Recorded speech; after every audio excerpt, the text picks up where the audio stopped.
ચાણસ્મા ખાતે આજે ગુજરાત પ્રદેશ કોંગ્રેસ સમિતિ અને પાટણ જિલ્લા કોંગ્રેસ સમિતિના આહવાન પર તાલુકા અને શહેર કોંગ્રેસ સમિતિ દ્વારા મોંઘવારી, બેરોજગારી અને મંદીના મુદ્દે રેલીનું આયોજન કરવામાં આવ્યું હતું। કોંગ્રેસના આગેવાનો અને કાર્યકરોએ શહેરમાં રેલી કાઢી સરકાર વિરોધી સૂત્રોચ્ચાર કર્યા બાદ મામલતદારશ્રીને આવેદનપત્ર સુપરત કર્યું હતું। આવેદનપત્રમાં જણાવવામાં આવ્યું હતું કે હાલ દેશમાં જીવન જરૂરી ચીજવસ્તુઓના ભાવમાં સતત વધારો થઈ રહ્યો છે। રસોઈ ગેસ, પેટ્રોલ, ડીઝલ, ખાદ્ય તેલ, દાળ, દૂધ અને શાકભાજીના ભાવ સામાન્ય અને મધ્યમ વર્ગના પરિવારો માટે ભારે બોજારૂપ બન્યા છે। આ ઉપરાંત શિક્ષણ, આરોગ્ય અને મુસાફરીનો ખર્ચ પણ સતત વધી રહ્યો હોવાથી લોકો મુશ્કેલીનો સામનો કરી રહ્યા છે। કોંગ્રેસે બેરોજગારી અને મંદીનો મુદ્દો પણ ઉઠાવ્યો હતો। યુવાનોને પૂરતી રોજગારી મળતી નથી તેમજ સ્પર્ધાત્મક પરીક્ષાઓના આયોજનમાં સરકાર નિષ્ફળ ગઈ હોવાનો આક્ષેપ પણ કરવામાં આવ્યો હતો। ખેડૂતોને તેમની પેદાશોના યોગ્ય ભાવ મળતા નથી, જ્યારે ખાતર, દવાઓ અને ડીઝલના ભાવમાં સતત વધારો થઈ રહ્યો હોવાનું પણ રજૂઆતમાં જણાવાયું છે।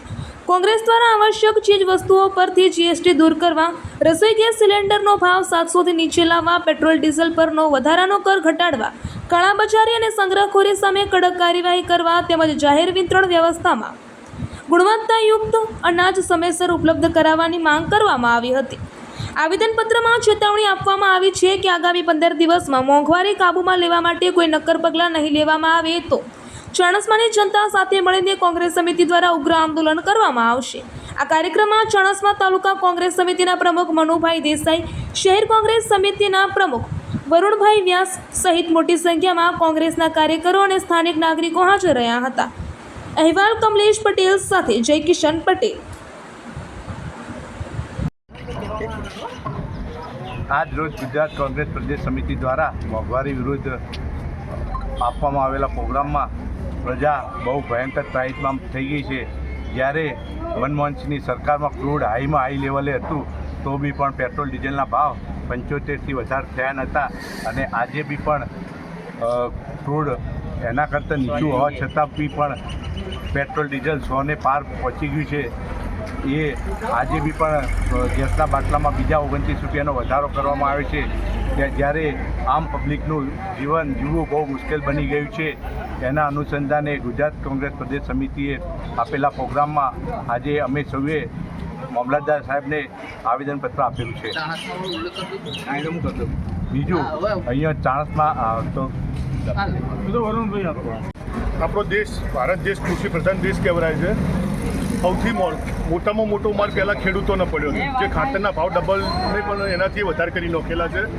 હાલ એનો અભાવ એટલા માટે ખેડૂતોને હાલ ખાતરની જરૂરિયાત નથી। જે દિવસે ખેડૂતને જરૂરિયાત પડશે એ દિવસે ખેડૂતો તમામ રસ્તા ઉપર આવી જશે।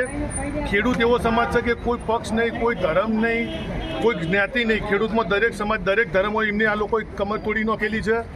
ડીઝલ પેટ્રોલના ભાવ વધ્યા છે, એના ખેડૂતોને મોટી અસર થવાની છે। કરિયાણાની ચીજવસ્તુનો ભાવ જે વધ્યો છે એની મોટી અસર થવાની છે। જે નીટના પેપર ફોડી નાખ્યો છે એમાં આજ દિવસ સુધી કોઈને પણ હજુ સજા નથી કરી। એના કારણે દર અમુક ટાઈમે પેપરો ફૂટે જ જાય છે। વિદ્યાર્થીઓનો લાખો વિદ્યાર્થીઓનો સપનો રોડાઈ રહ્યા છે। એ વિદ્યાર્થીઓને ફરતી મહેનત કરવી પડે। ગામડાના વિદ્યાર્થીઓને એના માટે બહુ તકલીફ પડે છે। સરકારના બિહારી સરકારના અવાજ પહોંચાડવા માટે થઈ અમે ચાણસ્મા તાલુકાની આખી ટીમ, અમારી જે ઉપરથી અમને આદેશ અમે ચાવડા સાહેબે આપેલો છે એના અનુસંધાને મામલતદાર સાહેબને આવેદનપત્ર આપ્યું। મામલતદાર સાહેબને વિનંતી કરી કે સાહેબ અમારો જે કોઈ પ્રશ્ન છે ઉપર સુધી પહોંચાડો અને મોંઘવારીને કંટ્રોલમાં થાય એવું સરકારશ્રીને વિનંતી કરો। ભવિષ્યમાં સરકાર નહીં કરે તો અમારી જે પ્રદેશ કોંગ્રેસ સમિતિ જે પણ અમને સૂચન કરશે એનું ઉગ્રથી ઉગ્ર આંદોલન જે પણ અમને સૂચન આવશે અમે કરવા માટે તૈયાર છીએ। આજરોજ અમારા પ્રદેશ પ્રમુખ શ્રી અમિતભાઈ ચાવડાના આદેશ અનુસાર અમે મોંઘવારી અને પેટ્રોલ ડીઝલના ભાવ, બિયારણ, ખાતર બિયારણના ખેડૂતો ત્રાહિમામ છે એના અનુસંધાને આવેદનપત્ર આપ્યું છે।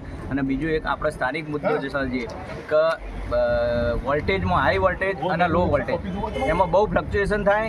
વીજ કાપ આપવામાં આવે તો પ્રજા ત્રાહિમામ છે। અત્યારે આટલી ડિગ્રી ગરમીમાં બહુ સિનિયર સિટીઝનો બી વધારે રહે છે ગામમાં, તો એના અનુસંધાને અમે કાર્યપાલક ઇજનેરશ્રીને બી એક અરજી આપેલી છે અને મામલતદાર સાહેબશ્રીને બી અરજી આપેલી છે। અને લોકોના ઉપકરણો બળી જવાના પણ પ્રોબ્લેમ ગામમાં આપણને સૂચનાઓ મળેલી। મોટર ખેડૂતોને બી મોટરો બળી જવાના પ્રોબ્લેમો બી ગામમાંથી આપણને મળેલા છે।